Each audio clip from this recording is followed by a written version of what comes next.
Good evening, everyone, and welcome to our weekly Facebook Live with GAE. I am Lisa Morgan, a kindergarten teacher in DeKalb County and the current GAE president.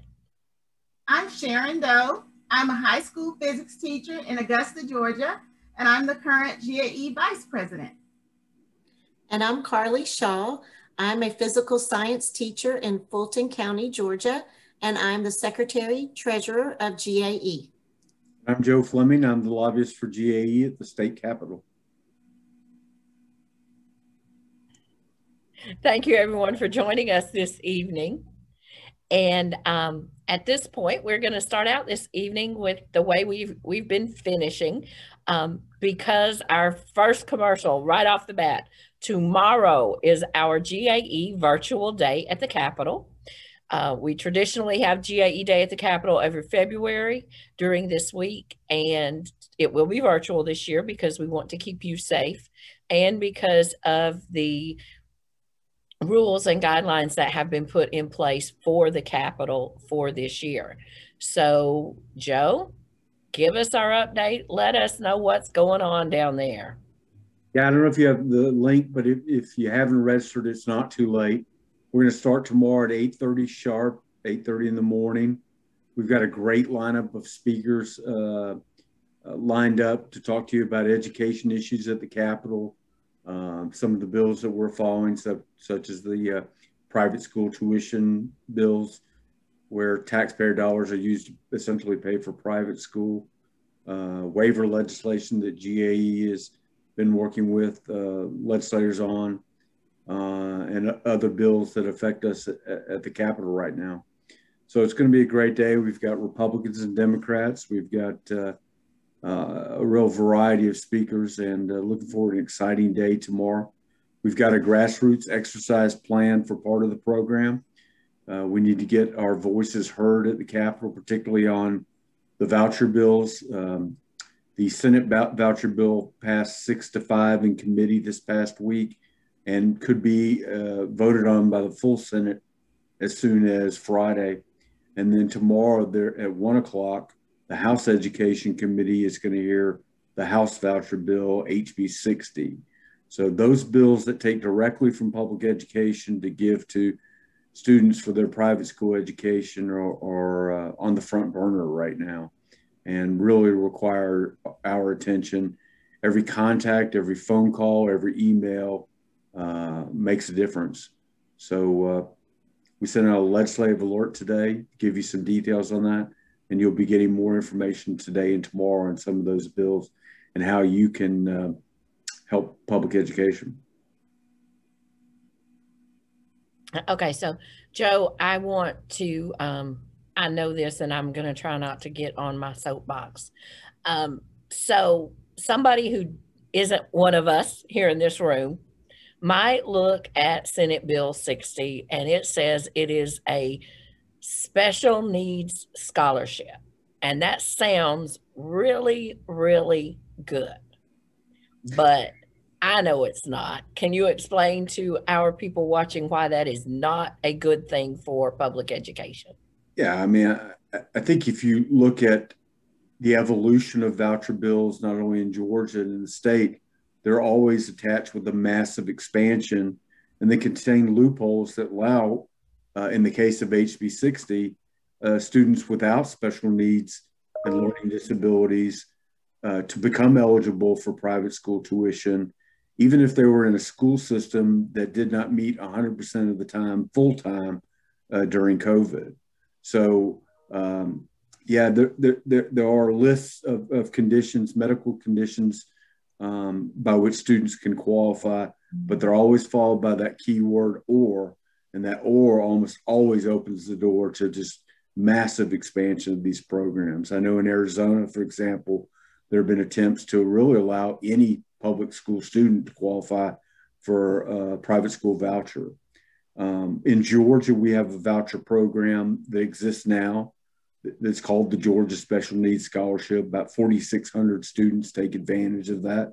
And I have no doubt it benefits some students in some way.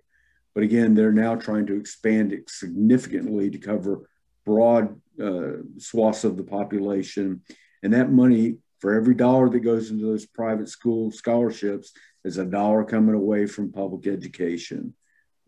So I think the real agenda is hidden in the language of these bills, and that is a universal approach to vouchers. But yes, and we're respectful and empathetic with those students that have some of these conditions, such as epilepsy or autism.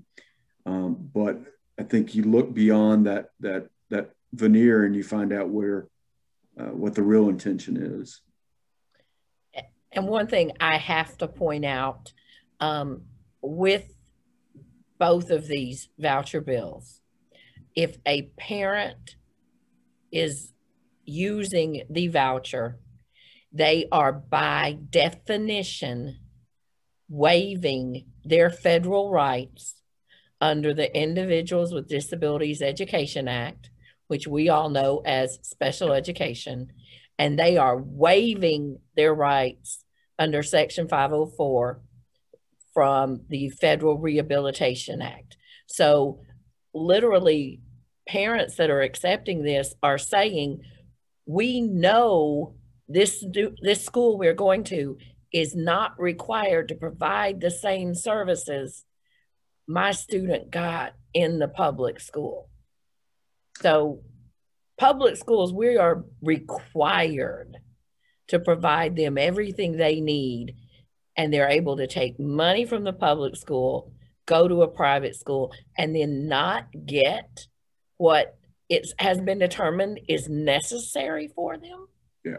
But see, that's the thing. I don't think the parents realize that when they accept that scholarship, because when you think of the word scholarship, you think of something positive. Right. And in this case, it's not, because many of those schools, most of those schools, will not be held to the same standards as public schools. None of them will be held to the same standards as our public schools. So, Lisa, I'm going to step away for a second. Joe, I think our guest is joining us. Okay, very good. We're going to fix her name when she gets in. And while we're waiting, as she's connecting to our audio, I see the next thing I want us to mention about this voucher bill, HB 60, they say, one of the proponents has said, well, they have this program in Arizona and it is very successful. I just Googled, Dr. Google tells us everything. These educational accounts that are set up, there are parents in Arizona that have hundreds of thousands of dollars in these accounts. So they're not even being used for the children that it's supposed to be used for. And the other favorite thing about this, if you want to be reimbursed for the expenses, there's a committee of other parents in the program that are going to decide if your expense qualifies. So are they going to deny your expense, knowing that their expense might be the next one questioned? So I'm going to put the Day at the Capitol link again in the comments. We want everyone, if you are not already signed up, go ahead and sign up tonight. Join us tomorrow. We will be virtual, but one of the things we'll be doing, we will be asking you to contact senators and representatives. In a normal day at the Capitol, we would be pulling them out and all standing there talking to them along the ropes. But the ropes aren't even there this year. They will not let us all in. So we're going to have to do it in a virtual format, but we can still contact legislators virtually and ask them to support public education and support all of our students and vote against these voucher bills. No matter what name they have, they are a voucher. And we're not just talking small change here. The fiscal note on a bill very similar to this 2 years ago was $542 million.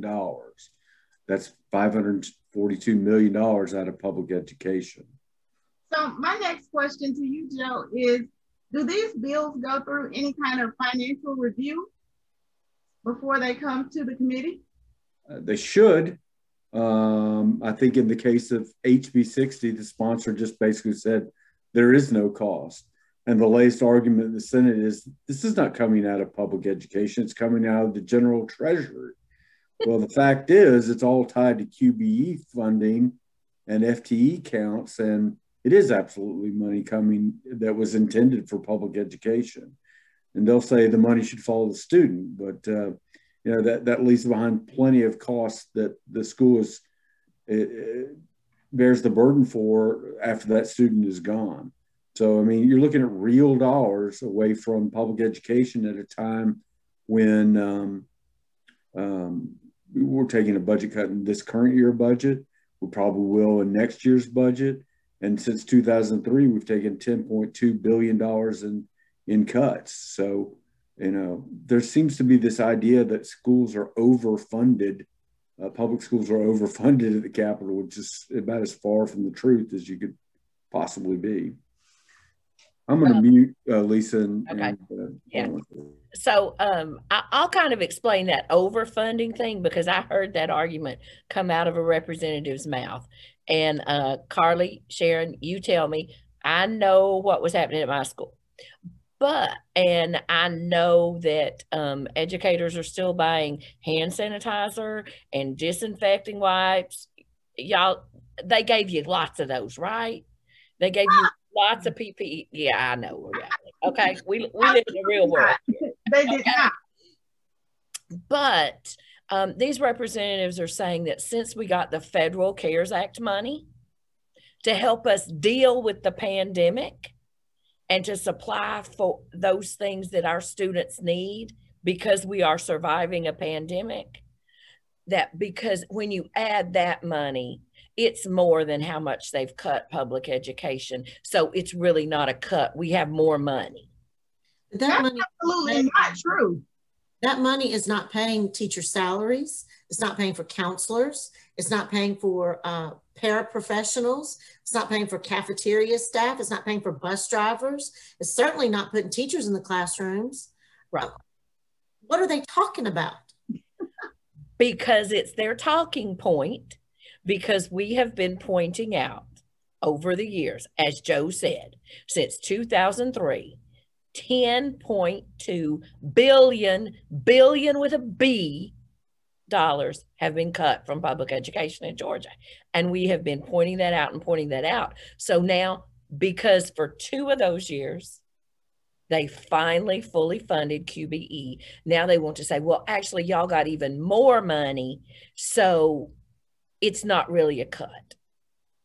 It's kind of like if I say, this is going to be my example, okay? So I've got a checking account and I have a budget for my checking account, okay? And so if I take some money out of my mortgage payment and I spend that money to go buy me a new book, which is what I would spend money on, but I now don't have the money for the mortgage payment. Oh, but it didn't come out of the mortgage payment budget. It came out of my checking account. It doesn't make any sense. You still can't pay the mortgage. Well, we've got our guest with us, Lisa. Oh, yes, great. Our guest has joined us.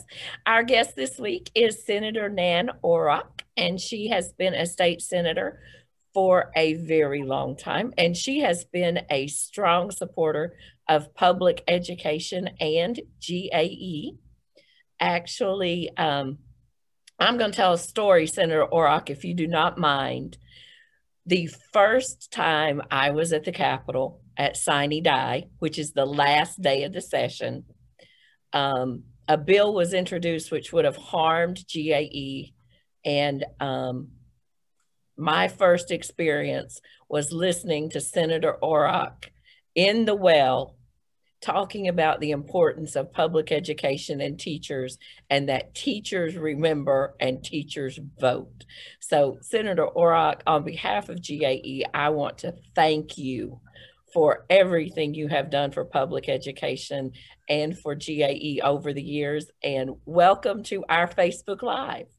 Well, what a treat! And I'm you know, the older you get, the more digitally challenged you are. Let me just put it that way. So, thank you, Joe, for guiding me to the right place, and so good to be with you all. And Lisa, I completely remember that evening, and it was a bill that came over from the House. And in it they put something they were going to they were going to mess with teachers. I think it was going to be where you had to, this is what it was, that if you wanted your dues for your education organization taken out of your paycheck, that you had to send a certified letter every January or some garbage like that, that you had to constantly renew it. And they buried it in one of these conference committee reports or something like that. And it got on my, that hit me wrong. And I got up there. It was really pretty remarkable, because I got up there, and in addition to everything else I told them, I said, are you all sure you really want to do this to the teachers? Is this the message that you want to send your teachers all across Georgia? Do you think they don't follow what you do down here? Do you think teachers don't vote? Remember, teachers vote, and teachers share their opinions with a wide array of people in their communities, and they're very influential. And this is what you want to do when you're going into an election year. You want to have the teachers. And honey, they pulled the bill down. Yes. It killed the bill, which is fair, right, for a minority party person to be able. But I didn't kill the bill. It was the power of the teachers that killed that raggedy bill. But yeah, you know, I can get mad about that again all over just right now, sitting here thinking about it. Just kick the teachers around and expect them to just come back and smile and grin and go back in their classroom and do what they prepared.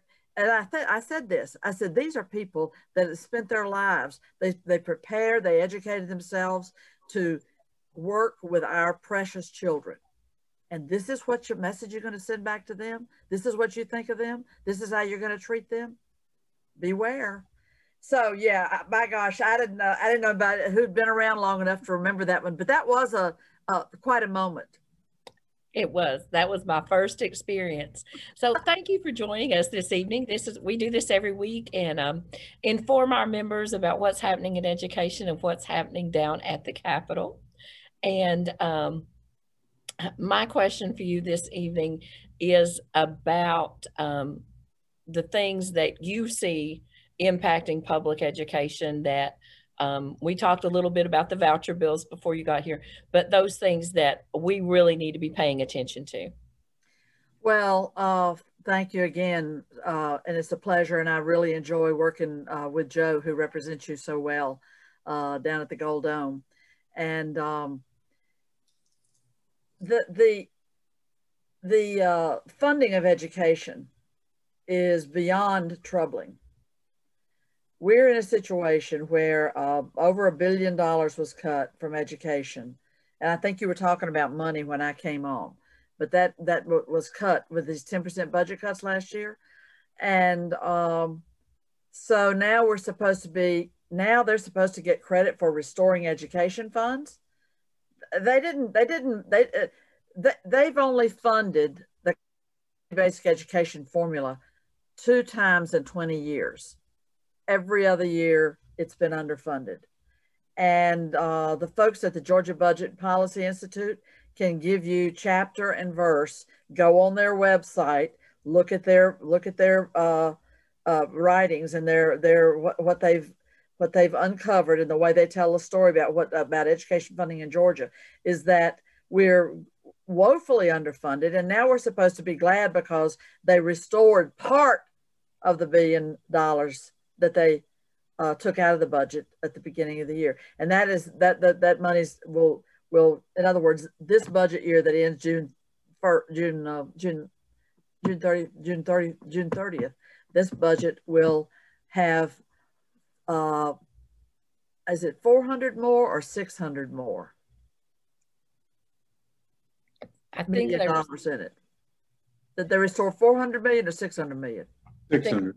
That's 600. That's it. So it's 400 million that they didn't restore. That were short, and to do this in the time when the whole education system is so challenged to how to keep the workforce healthy, educate online, feed children all across this state, and wrestle with all the challenges of making the workplace safe again, and being able to go back to less virtual teaching and more in-person teaching with the safety measures. That this is what they do is and yet to me the ultimate insult, Lisa, and all that can hear me, is that the bills that abound are bills to shift money, public education dollars, to the private schools. Mm-hmm. It's called insult to injury. Mm-hmm. And how they could think. It's ideological.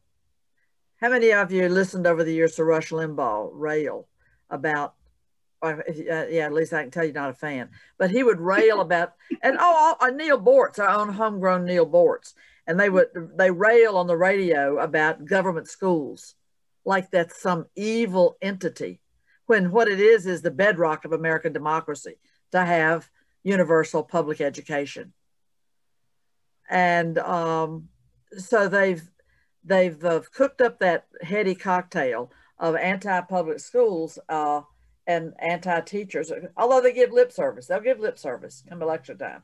But what they're real interested in doing is cooking up more ways that well-to-do people can pay for their kids' private schooling with dollars. That's what it's all about, and it's all coded in a trapping of, oh, this is for the veterans' children, and this is for the children with disabilities, and this is for, oh, we're so concerned about these little children, and no, they're concerned about getting the money out of the public school budget to, pay their kids way in private schools. That's who benefits from this, and so it's beyond disturbing, and the more that teachers' voices, educators' voices can be brought into that political process, the better. I mean, we have no choice. We have no choice. If you don't stand up and push back, it'll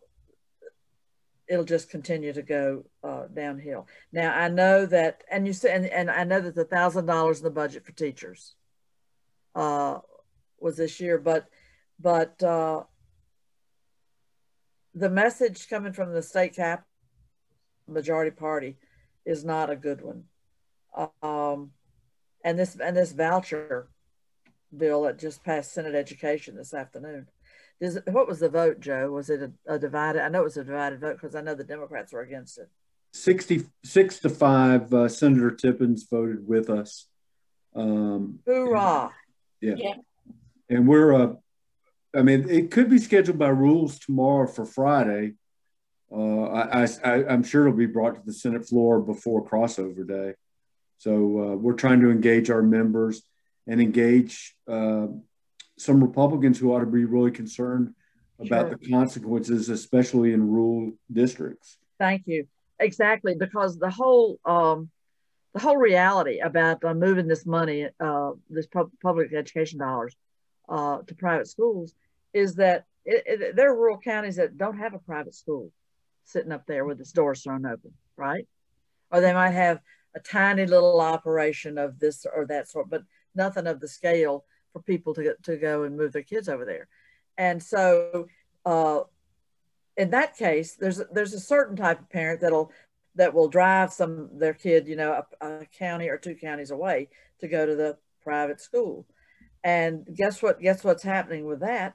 That's the taxpayers in that county totally losing their money. It's not even in their county economy anymore. It's over, 30 or 60 miles away in the economy of another county. The tax dollars paid by the people of that county. So the rural areas get it right. You know, it's a body blow to them. You nailed it. You nailed it. Yes. Yeah. And was it a vigorous discussion? I was in 3 committee meetings. I'm sorry, I was racing to get on your Zoom, but we had back to back. You know, it's that time of the session where everybody's bills are, you know, moving forward. It wasn't quite as vigorous as I would have hoped for. I think a lot of the majority party believes that, as we said earlier, that we're overfunded right now, which is just hard to understand how somebody. Incomprehensible. It's like somebody's selling wolf tickets and you just bought them. I mean, that's there's no truth to that. But we're no strangers to hearing false narratives promoted down at the Capitol to dress up. You know what they, you know, what is that old saying about you can't cow's ear into a silk purse? But they work at it hard to do that down there. You know, to sell wolf tickets.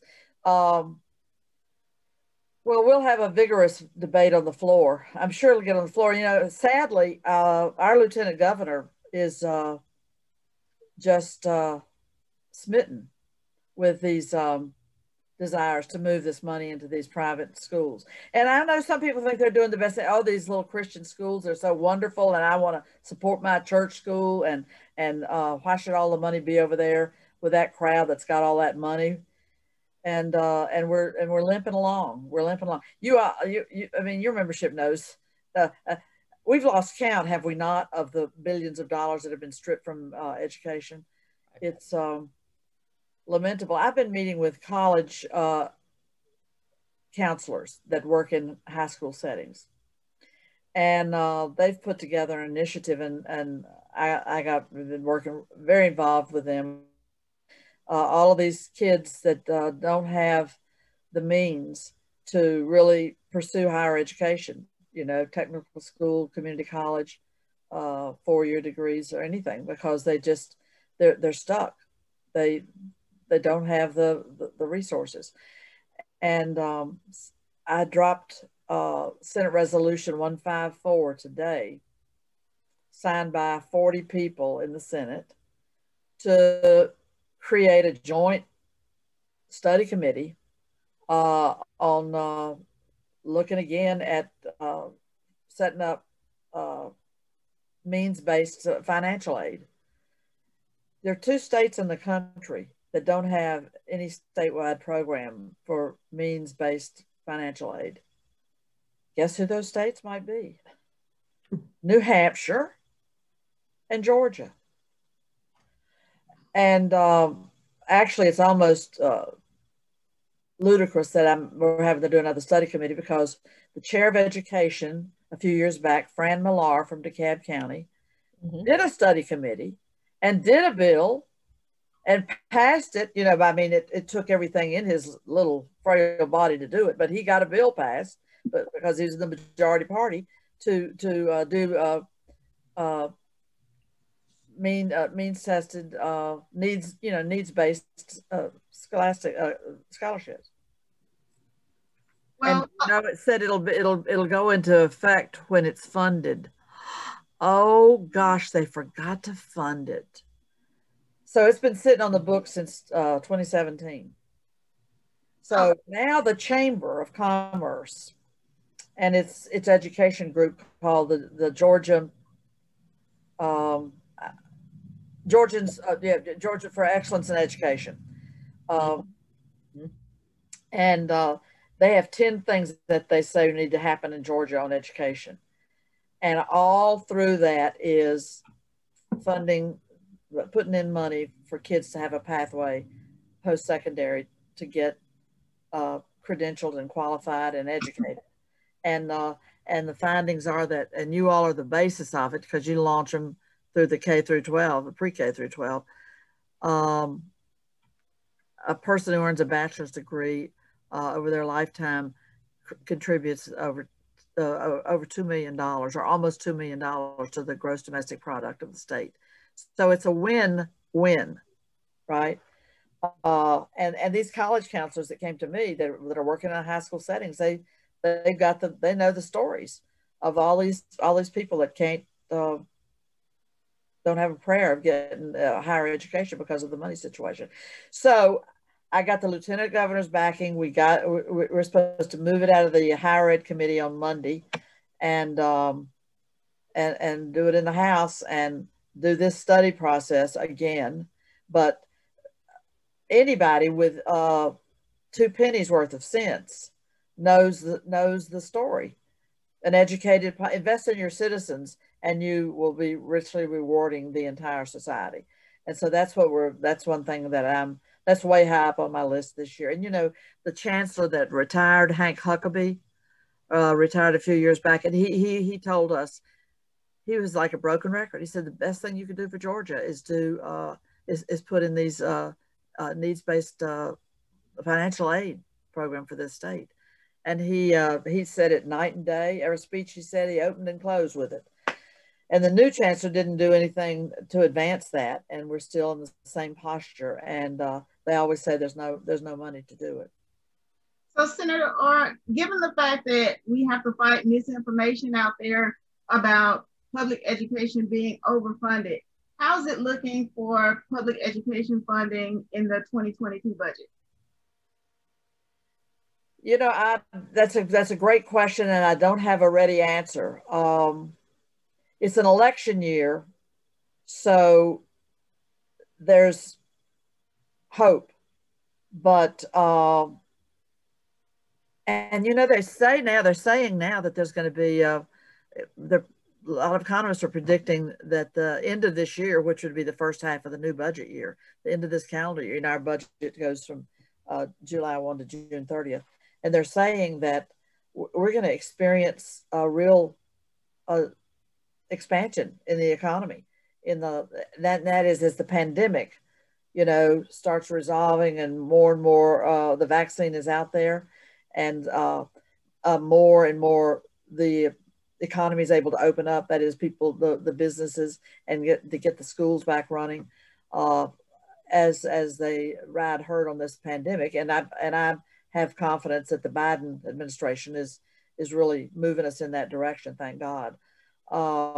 There's gonna be more money, but I'll tell y'all something. You want to know something? The Hope scholarships, which we voted in, the Georgia voters voted for Hope. I was at 1992, I believe it was Zell Miller's first year. Y'all are shaking your heads, Carly. You know what I'm talking about.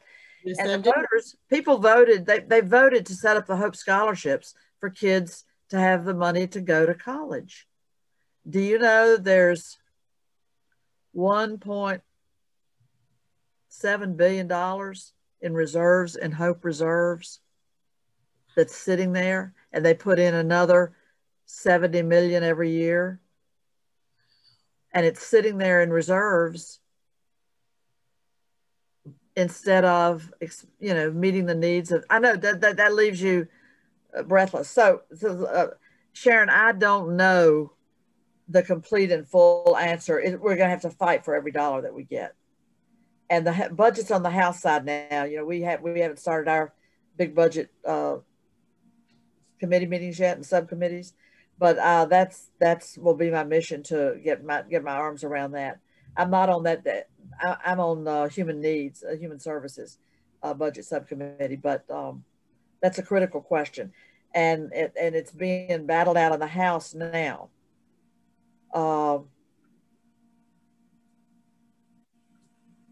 It's I wonder if some states have an education caucus.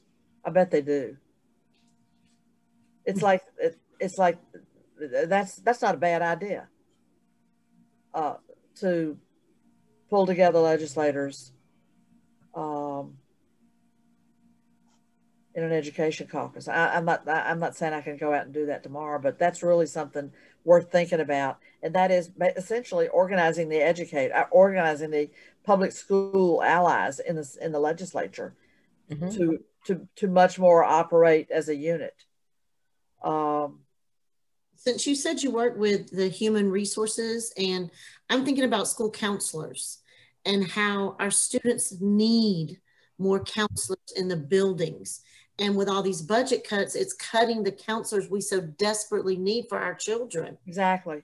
I'm And making the teacher's job, you know, vastly much harder, because children have needs, and when they're not met, it, you know, it can all fall apart. You all know that. You can write a book about it. It's an incredibly yeah, that's right. School psychologists, school social workers, counselors. We have horrible student to counselor ratios. yes. And but you really, when you take a pause here and sit back and look at the picture that we've been talking about,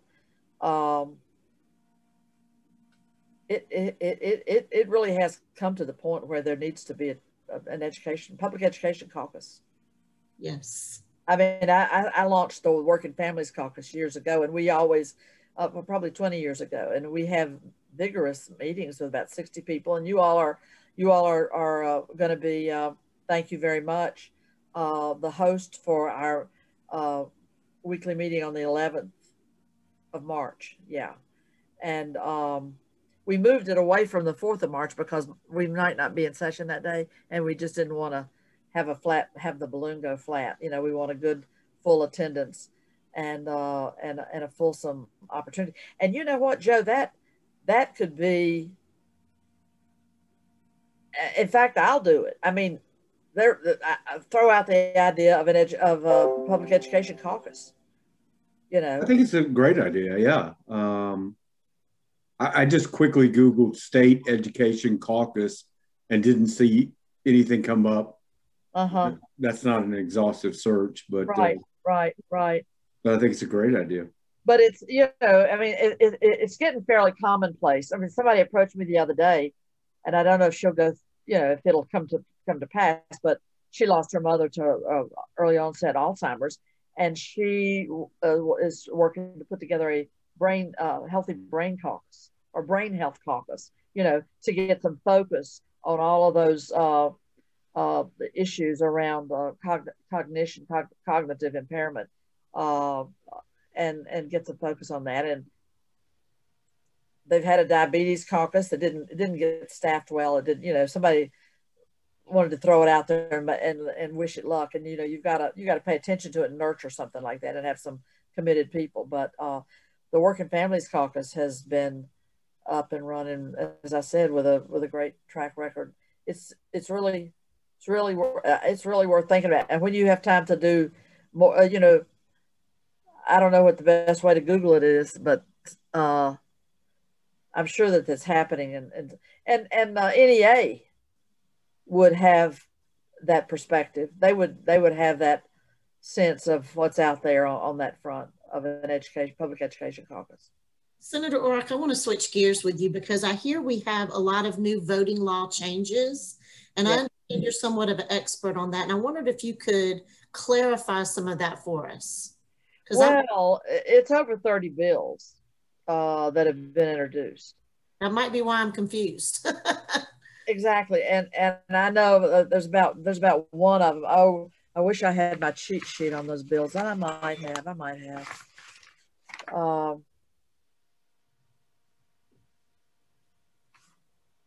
Yeah, you know what's the wolf tickets that are being sold. It's interesting is to say they're saying our voters have lost confidence in our education, in our in our voting, in our our election system, and we have to do things to restore confidence. And I said, well, you know, with the president that talked for 6 months about it was going to be a rigged election if he didn't win, and which climaxed in an effort to take over the U.S. Capitol and lynch elected people, you know, Pence. They were trying to lynch Pence. Yes, but the way you could do that is to restore confidence, is to start telling the truth about the election, and show some leadership, and instead of using your plummeting numbers. You know, you're in trouble in Georgia because of the way these elections have been going, and so they've set out to create more barriers to the ballot box. One thing is, you know, the early voting, and they want to reduce the time that you can early vote. They want to reduce your access to no excuse vote by mail, where you get your ballot because you requested a ballot. So I want to vote by mail, and ballot and vote by mail, or put it in the drop box. They want to restrict that down to what they had 15 years ago. And instead of other, you know, states that are trying to expand their voter base are having same day voter registration. Just an example. They want to only allow drop boxes. Now I use a drop box, and you know, in this pandemic we had the vote. You know, I think it was 3 million people that used vote by mail.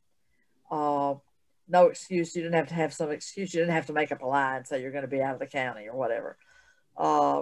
And so it's widely popular, despite Trump, you know, trashing it and telling people don't do it. Although he did it, you know, he cast and you know, our governor cast an absentee ballot, right? He came down with, they had to quarantine.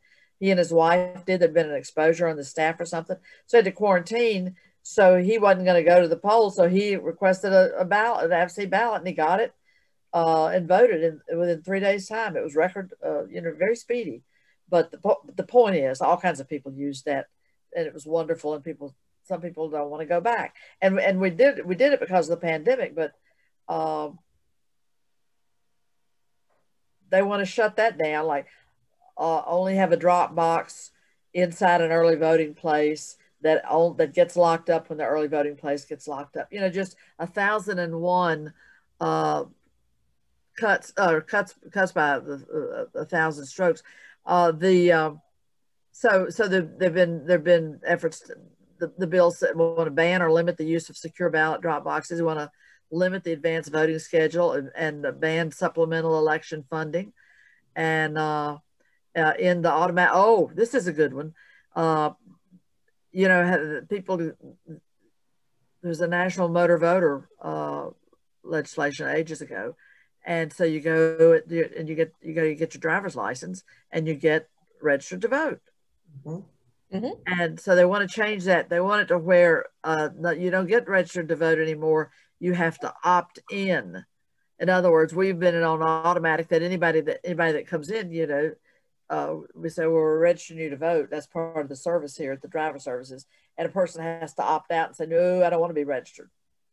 Now the bill would change it to where you have to actively ask to be registered, as opposed to being, you know, opt in instead of opt out. And let's see, what else? Oh my gosh, on the absentee ballots, that you would have to fax in or scan or go somewhere and get a Xerox machine and copy it and mail it in. You know, you got to provide, when you ask for your ballot, you got to provide all these documents. And then when you get the ballot and try to cast it, you have to submit all the same documents again. What are those? Yes. They're barriers.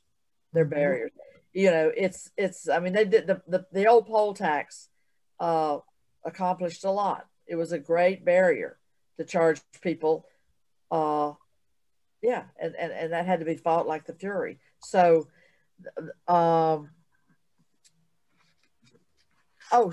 Sunday voting, which is really popular with the churches that do souls to the polls. They want to outlaw that. And just, you can tell me, when you try to scan through 30 bills and say what they do, but all of them, we voted, Jen Jordan in the Senate, a Democrat in the Senate, Jen Jordan authored a bill to allow counties to start counting their absentee ballots before election night, so that they could have that done. They wouldn't make it public, but they would have done all of that you have to feed all these ballots into readers and so on and so forth. You know, there's enormous complexity to running this thing. And so that's a bill that we all voted for. That's a positive reform, because right now they're not allowed to run them through a ballot counter until election night, which just delays the count. And then there's another thing, one where this Senator Cowser entered in. He passed it the other day, and that's to have on election day. Now, at everything else that's going on, we're going to ask you, we're going to make the counties do something else, and that is turn in the total number of ballots cast, how many were absentee, how many were provisional, you know, a total accounting, and that you can't start counting your vote. You can't start tabulating all of that until you have gone on record and issued a formal document to the state, to the Secretary of State's office, about how many votes were cast in your county. And yeah, it's just one thing after another thing after another thing. So it's not pretty, and they're not easy to beat. Sounds like some people are pretty sour we turned Georgia blue. It does. It sounds like they don't. I said, oh, you didn't like this election where we had record high turnout of African-American voters? You didn't like that? You didn't like that? I thought we wanted everybody to vote in the home of Martin Luther King, right? Yeah. So that, and this is not, you know, Georgia's not alone, but we know that we have critically important elections coming up next year for governor, lieutenant governor, insurance commissioner, Secretary of State, all the constitutional officers, and all of our seats in the House and the Senate. And those are, and a chance to reelect our senator that we sent up there. The Johnny Isaacson seat will be up there. We reelected Reverend Warnock to that seat, and that term expires because he was filling a seat that Johnny Isaacson resigned from. And so that will be on the ballot next year for him to run for a full 6-year Senate term. So critically important elections next year, and we're faced with these odious, reprehensible, racist measures that they're introducing, and it's overwhelmingly party line vote. You know, the Democrats all vote against it, with maybe 1 or 2 exceptions here and there, and so people are weighing in. We're hearing from people, you know, as legislators. People's eyes are open, and it's I don't know what to predict, because we're doing it, making every effort to try to shame them. You know, why would you want to go back in time and restrict access to the ballot? And they say because people have lost faith in their election system. Well, what caused that? And the Supreme Court Monday ruled, it was in the Monday paper, I guess, Monday or Tuesday, the Supreme Court threw out another Georgia case that was suing to challenge the elections in Georgia. So the Supreme Court threw it out. You know, there's liberal judges on the Supreme Court. So what other arenas? I think this idea of an education caucus really could have legs. I declare, to my goodness, kind of throwing down the gauntlet of, wait, we're going to focus our energies and speak up for public education, and, you know, get very systematic and organized about it.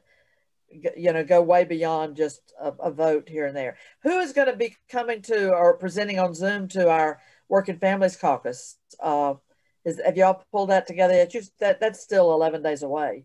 Yeah. More. Yeah. I'm hoping that we can be there physically, at least while members are picking up their meals. Oh yeah, that's a good idea. And people come through and they pick up their meals, and some people sit down in the room. I mean, it's fine for people to come in limited numbers, you know, not side by side, sit in the room, and we have the Zoom up on the wall through the computer, and we'll have, we'll get 50 or more people up there. Yeah. And that's highly recommended, Joe, to be there as people are coming through. Elizabeth and I sat down and met this week. Oh, good. I just need to bring Lisa up to speed, and Right. So that may be Monday. We've got a few things. I mean, you got a few things ahead of that. Yeah.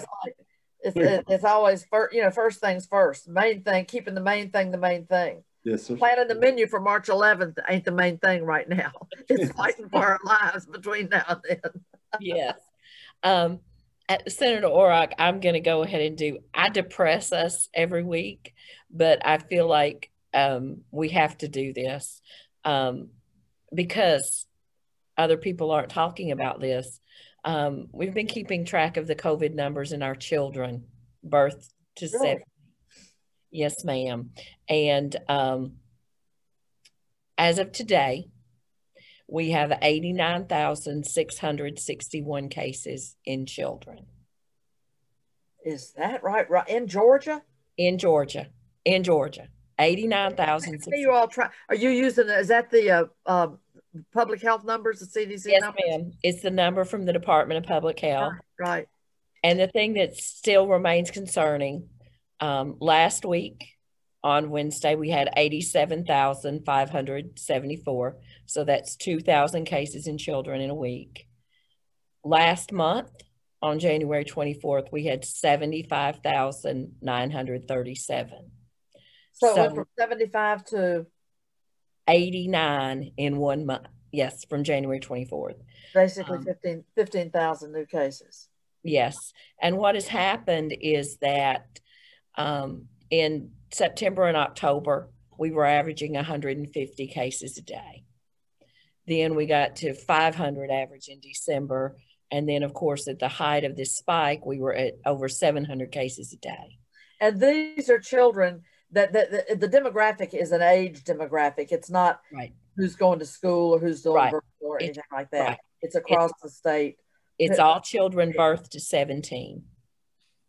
But we are still averaging around 400 children a day being added to that number, which is still double what it was in October and November, right. While the number in all ages is going down. It is not going as down as fast in our children. And of course, the majority of those children we know, the ones who were age 5 to 17, yeah, those are our students. Right. Because over, the last time I did the numbers, 96% of the children in this state attend a public school. So we get right. We hope we'll be hearing some news tomorrow from the governor. Indications are that educators may soon be added to the vaccinations. Right. I'm hearing that as well, that seems to be lining up. Yeah. But we all know that our students, our children are not eligible because the vaccines haven't even been approved for them. Right. So So we still have to wear our masks. We still have to social distance. And I think that CDC study that came out from Marietta City this week showed you can't do your best, because we had heard educators saying Marietta City is doing a good job. And actually the CDC study said, well, not so fast. They still had cases and they had transmission from teacher to student, from teacher to teacher, from student to student, and student to teacher. Because the thing we've been talking about, that we can't socially distance 6 feet in a classroom with the class sizes we have here in Georgia. So they have plexiglass on the students' desks. Where, is that Marietta that does that? Yes. Uh-huh. But they still had transmission of the virus doing that. Well, I saw somewhere, and they said that Providence, Rhode Island, Mhm. and you've probably said, so what did they say they were doing that? It was touted as a success story. I did not anything but the headline. They were included in the study that talked about Wisconsin and how they were able to have face-to-face instruction with Wisconsin safely. They had 6 feet of social distancing.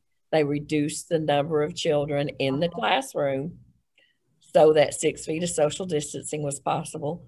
They required masks, and we still have some people in our state that don't want to have the masks mandated.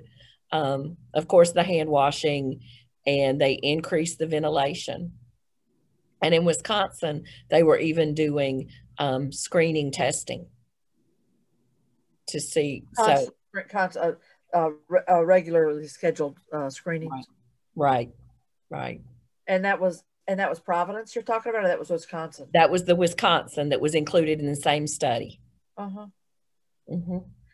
Well, I guess it's hard to say what the sentiment is in your membership there, because and I think fair-minded people can disagree on this. Getting back in school or remaining virtual, and it's like there's no good choice really when you look at it, because there's plenty of downsides to the virtual teaching. Trying to engage. It's a challenge to engage children when you're right there with them, right? What we have said. There's some level of sainthood at some point, and so I'm sure that you have a variety of opinions about what to do, but the vaccine is a big step forward. Oh my God, that's a big step forward, and he's smart to do it because teachers vote, and the governor knows that. Yes. Well, and I think what we've said and what I've said all along is no one wants to be in our classroom more with our students than educators. Right. But we want all of the things in place to make it safe. Right. And we want, that's just, of course, we want to be in the classroom with our children, but don't promise us that you're going to make it safe. And then we get there and we're handed a bottle and a towel and a package of wipes. And as someone posted in our comments a few minutes ago, they received 2 masks the first day of school in August and haven't received anything since. Yeah. It really is. Well, I haven't looked at this closely. Lisa, you all may definitely know more than I, but the new package that's coming through, the very robust package that the administration is pushing through Congress, and it's a day-to-day thing. But there's more money in there for schools, right? Right. And we have to make sure that I won't call them your colleagues, but those people that sit in the chairs near you at the Capitol understand that when we get that federal money for the additional things, right, that QBE is not fully funded. Exactly. Yeah, that you hear that on every front, and they said about I've heard about the hospitals. Said, well, they're getting all that money. They're getting, in fact, that was part of the governor's position when he gave us a budget that did not expand, increase the money to public health department. Mm-hmm. And the legislature's like, we're not hearing that. It's like, what? Yeah, no, we need the public health department needs money, and so we put the money in. I won't. We put it in for the little budget, and we'll put it in for the big budget to fund, do some robust funding in the public health department that's been, incredibly hollowed out and underfunded. But you heard it then. The governor said, well, they've gotten all this money from the feds. Well, because we're in an extraordinary time. And he said, we'll do that later. Now's not the time. But yes, no, it's time right now to invest in the infrastructure of the public health departments right now. You boys took money away from them for the last 30 years, as long as I've been down there. They've been shaving money out of public health. So, but so you're absolutely right. I mean, and that new money will be a great help, but it is not the QBE funding. Right. Right. We have some viewers this evening who have a question, and I kind of know what my answer is, but I'm going to let you answer them, Senator Orrock. A sentiment that is shared by many in our state that educators in Georgia need to have the ability to have a union. And I will tell them that I am a member of a union. I am a member of the largest union teach for educators in the country, and that's the National Education Association. That is our national affiliate. When you're a member of GAE, you are a member of that union. However, we don't have collective bargaining rights. That's right. Yeah, there's been a bill introduced for that by a fellow Democrat. I think it's introduced in both sides. I know. I believe Nikki Merritt's introduced it in the Senate, but I mean, she's a new legislator. But I would double check my own facts on that, but I think that's the case. And we've got to push that conversation forward. We absolutely do. And incidentally, I mean, here we are in the benighted South, and I often say the shadow of the plantation casts a long shadow across more than a century across our region. So much here is driven by the reality that these were the old Dixie slave states, and attitudes linger long. And when you look over and over, like on the needs-based scholarship issue that I was talking about that I've been working on, and it's all over the country they have it, but you get to the old slave states, when you get to Dixie, we have the least, all our states have the least commitment to needs-based funding. And so you see it over and over in the health statistics and what our commitment to education and so on and so forth. And collective bargaining is another great example.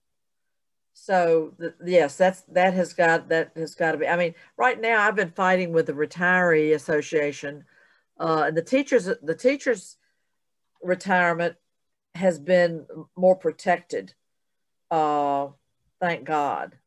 And I've always attributed that to the fact that the teachers were more organized, and spoke with a voice.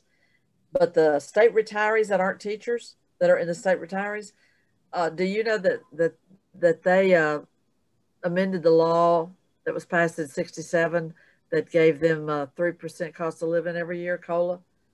And there was in the law books. And when the Great Recession hit, they went in and amended that law to take out the responsibility of the state to do 3% COLAs every year. And do you know that they've never gotten a COLA since then in 11 years?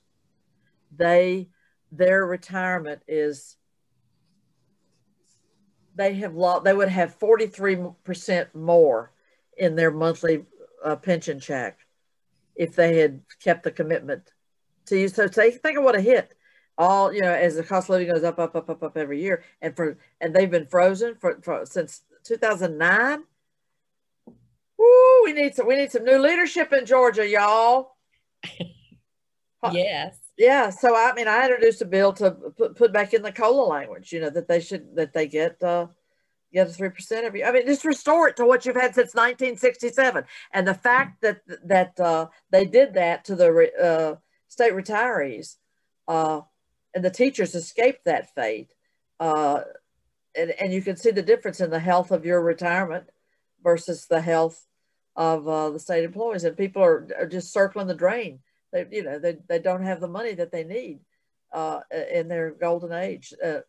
And so that's another failed promise. That's another promise that was they pulled out the rug from them. And I've maybe given them $1,000 bonus a couple of times in 11 years. So I say all that to say we need new leadership in Georgia. Yes, and I'll say, I know our retired educators in GAE are always at the Capitol and paying attention to Right. those things coming about our teacher retirement system and protecting it for all of us. And Yeah, so we are so vigilance, glad. vigilance, ever vigilant that you can't turn your back. Yep. You're not at the table, you're on the menu.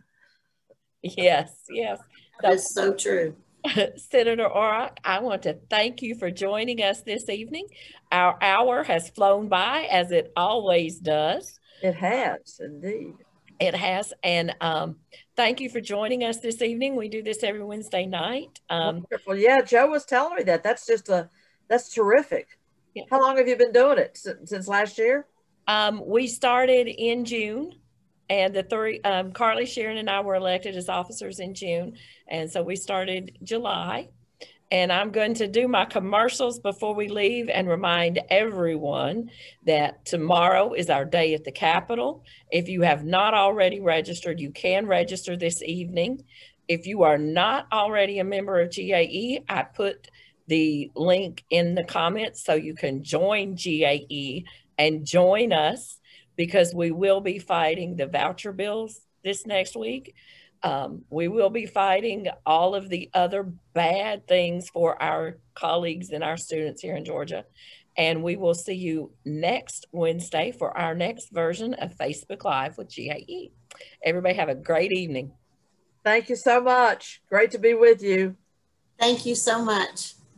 Yeah, I've been seeing your all's faces for a long time. You didn't just take a notion to run for election and get elected. You've been in the struggle these many years. I appreciate you. Thanks, Joe. Yes, ma'am. Thank you. Thank